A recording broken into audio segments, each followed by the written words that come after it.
Pragya Jaiswal hits and flops all movies list up to Daku Maharaj. Number 1 Dega released in 2014 average. Number 2 T2 MBA released in 2014 flop. Number 3 Mirchi Lanti Korradu released in 2015 flop. Number 4 Kanche released in 2015 hit. Number 5 Om Namo Venkateshaya released in 2017 average.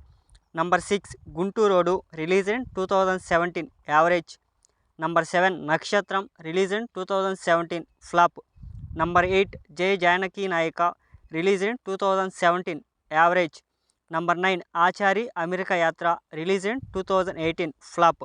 Number 10 Akhanda released in 2021 blockbuster. Number 11 Son of India released in 2022 disaster. Number 12 Kel Kel Main released in 2024 flop. Number 13 Daaku Maharaj. ఈ movie జనవరి 12న release అవ్వడానికి సిద్ధంగా ఉంది. Next upcoming movies అఖండ 2 మరియు Tyson Naidu.